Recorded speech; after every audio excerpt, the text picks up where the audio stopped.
لا حول ولا قوة إلا بالله العلي العظيم. أعوذ بالله من الشيطان اللعين الرجيم. بسم الله الرحمن الرحيم. الحمد لله رب العالمين. الصلاة والسلام على أشرف الأنبياء والمرسلين سيدنا ونبينا وشفينا وهادينا ومولانا أبي القاسم محمد.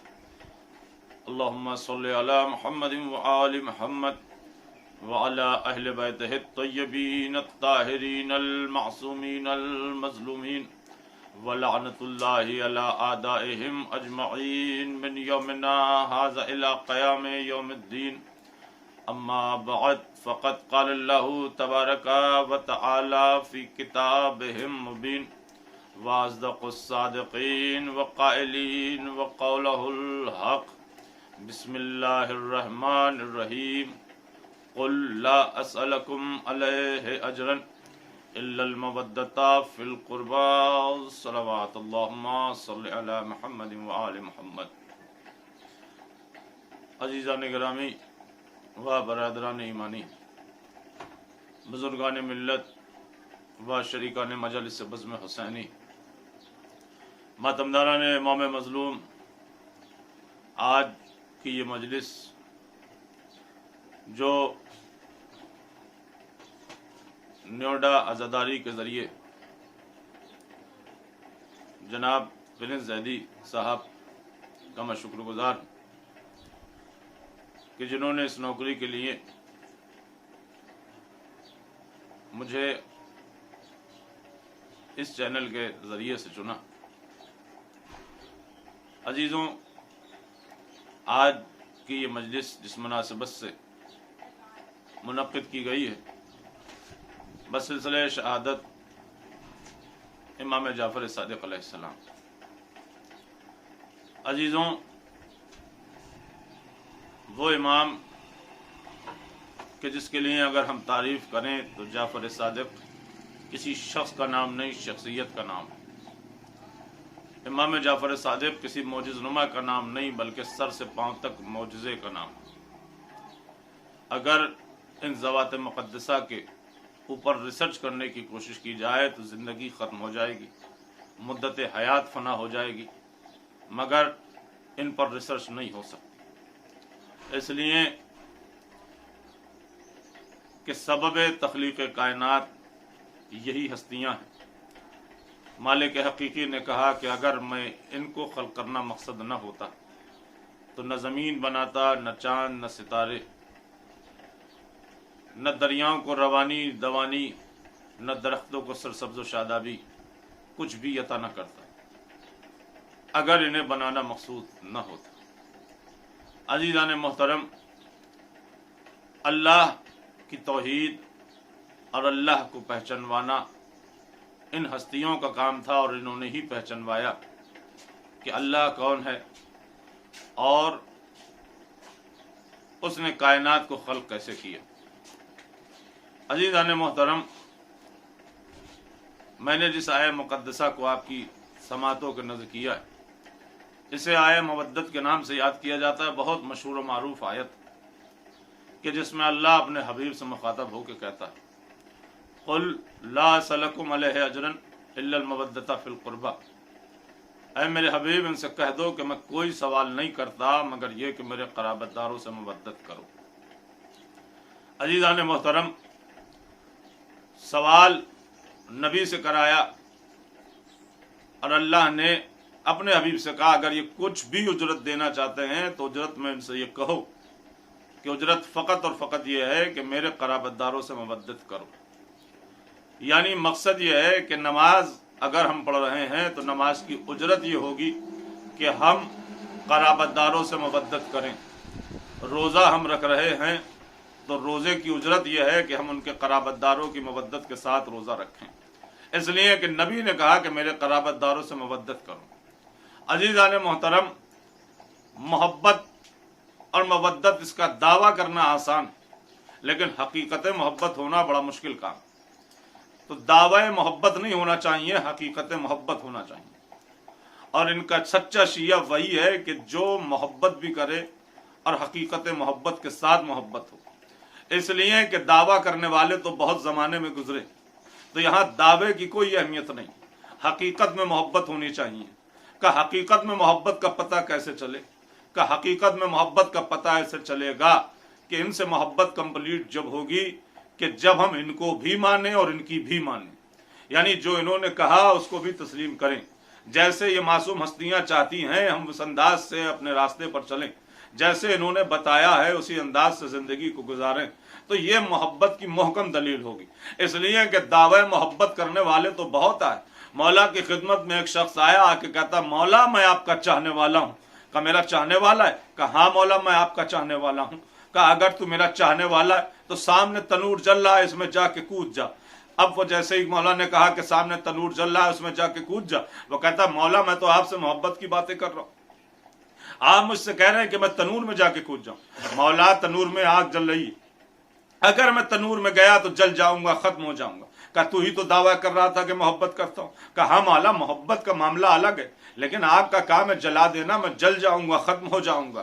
ابھی گفتگو چل ہی رہی تھی کہ ایک اور آیا، اور آنے کے بعد دروازے پہ دستک دی، داخل ہوا. داخل ہونے کے بعد مولا کو سلام کیا. مولا نے سلام کا جواب دیا، اور جواب دیتے ہی کہا ہارون مکی. کہا جی مولا. کہا سامنے تنور جل رہا ہے اس میں جا کے کود جاؤ. اب ہارون مکی نے نہیں پوچھا کہ مولا کیوں کودوں، ہارون مکی تنور میں کود گئے. عزیزان محترم، اب ہارون مکی تنور میں جب کودے تو اب نہ کودنے والا پریشان، نہ حکم دینے والا پریشان، یہ تیسرا پریشان کھڑا. اس نے کہا مولا بہت دیر ہو گئی، اب تو جل گیا ہوگا، اب تو ہڈیاں راکھ بن چکی ہوں گی، مولا دیکھے تو صحیح. مولا نے کہا آگے جا کے تو دیکھ. کہا مولا مجھے تو بہت آگ سے ڈر لگ رہا ہے. قریب مولا پہنچے، ڈھکن کو ہٹایا گیا، دیکھا ہارون مکی گئے تھے شولوں میں بیٹھے ہوئے ہیں سرخ پھولوں پر، مسکراتے ہوئے ہارون مکی باہر آئے. اب جو باہر آئے تو اس نے سوال کیا ہارون مکی تمہیں آگ سے ڈر نہیں لگا؟ آگ کا کام ہے جلا دینا، جل جاتے تو کیا ہوتا؟ ہارون مکی نے کہا کہ کیا کہنا چاہتا ہے؟ کہا ہارون مکی کم از کم اتنا تو کرتے کہ جب تم آگ میں کودنے کا مولا حکم دے رہے تھے تو یہ کہہ دیتے کہ مولا آگ میں کیوں کودوں. ہارون مکی نے جواب دیا کہ سنو، جہاں سچی محبت ہوتی ہے وہاں کیوں کا لفظ استعمال نہیں ہوتا. تو عزیزان محترم، ہارون مکی کا یہ کہنا دلیل ہے تمام عالم شیعت کے لیے کہ اگر ہم سچی محبت اہل بیت سے کرتے ہیں، اہل بیت نے کہا نماز پڑھو تو ہم نماز پڑھیں، یہ سوال نہ کریں کہ کیوں پڑھیں. روزہ رکھو تو روزہ رکھیں، یہ سوال نہ کریں کہ کیوں رکھیں. اس لیے کہ اہل بیت نے کہا ہے تو ان کی محبت کمپلیٹ جب ہوگی کہ جیسا وہ چاہیں ہم ویسا کرتے چلے جائیں. کہ ہارون مکی تمہیں ڈر نہ لگا؟ جل جاتے تو کیا ہوتا، مر جاتے تو کیا ہوتا؟ ہارون مکی نے کہا مجھے کوئی ڈر نہیں تھا، مجھے کوئی خوف نہیں تھا. کہ خوف نہ ہونے کا سبب تو بتا. ہارون مکی کہتے ہیں یہ بتا جب میں داخل ہوا تو میرا پہلا عمل کیا تھا؟ کہ ہارون مکی داخل ہوتے ہی تم نے پہلے مولا کو سلام کیا. کہ پھر کیا کیا؟ کہ پھر مولا نے سلام میں جواب دیا. کہ پھر کیا ہوا؟ کہ پھر مولا نے کہا کہ آگ میں کود جاؤ. کہ پھر اب بھی تجھے یقین نہیں ہوا؟ کہ کیا یقین کی بات کیا ہے؟ کہ میں نے آتے ہی سلام کیا، مولا نے جواب دیا. جواب دینے کے بعد کہا ہارون مکی تنور میں جا کے کود جاؤ. میں تنور میں مطمئن ہو کے کود گیا. کہا کیوں مطمئن تھے؟ کہا مطمئن اس لیے تھے کہ میں نے سلام کیا، مولا نے میری زندگی کی ضمانت دے دی جواب دے کر، اور پھر کہا آگ میں کود جاؤ. اب مجھے یقین ہو گیا کہ جس کی زندگی کی ضمانت امام لے لے اس کا کوئی کچھ نہیں بگاڑ سکتا. میں کود گیا آگ میں. تو یہ ہے سچی محبت. ہارون مکی تنور سے باہر نکلے، سچی محبت تھی. مولا نے کہا کود جاؤ، ہم کود گئے. ہارون مکی چلے گئے آگ میں، نکل آئے باہر، سلامت ہے. کیوں؟ کہ مولا نے زندگی کی ضمانت دی. عزیزو سلام کرنا ہے سنت، جواب دینا ہے واجب. جو ہم پر واجب ہے وہ معصوم پر اوجب. عزیزان محترم، تو یہ ہے محبت، سچی محبت. دعوی محبت نہ ہو عزیزوں، ان سے محبت ہوتی ہے تو پھر یقین بھی اس حد تک ہوتا ہے کہ جو یہ کہہ دے وہ ہو جائے. اور خدا کی قسم جس ہستی کے سلسلے سے اس مجلس کا انعقاد کیا گیا ہے، یہ چھٹے امام جعفر صادق علیہ السلام ہے. ان معصوم سے انہوں نے وحدانیت کو پہچانوایا. نہ جانے کتنے لوگ آئے. ایک دہریہ مولا کی خدمت میں آیا، آ کے کہتا ہے کہ میں نے سنا ہے کہ آپ علم سے سیراب کرتے ہیں اور بہت سے لوگ آپ سے علم حاصل کر رہے ہیں، میں بھی علم حاصل کرنا چاہتا ہوں. کیا آپ مجھے علم دیں گے؟ مولا نے کہا بالکل دوں گا. وہ کہتا مگر سن لیجئے، میں ایک دہریہ ہوں، نہ میں اللہ کو مانتا، نہ میں دین کو مانتا، نہ میں شریعت کو مانتا، میں کوئی قانون نہیں مانتا ہوں. کیا آپ مجھے دیں گے علم؟ مولا نے کہا بالکل دوں گا.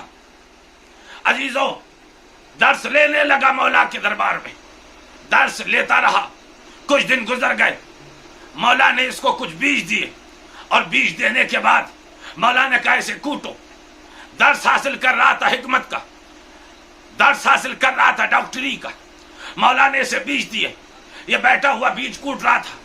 مولا اس کے قریب پہنچے، پہنچنے کے بعد مولا درس حاصل کر رہا تھا حکمت کا، حاصل کر رہا تھا ڈاکٹری کا، کوٹ رہا تھا بیٹھا ہوا. مولا قریب پہنچے، پہنچنے کے بعد اس سے کہا کیا کر رہا ہے؟ کہا مولا بیجوں کو کوٹ رہا ہوں. مولا نے کہا اتنے دن ہو گئے تعلیم حاصل کرتے ہوئے، کیوں نہ آج کچھ امتحان بھی ہو جائے؟ کہا جی بالکل امتحان ہو جائے. مولا نے اس سے سوال کیا، کہا یہ بتا کہ پہلے درخت پیدا ہوا کہ بیج پیدا ہوا؟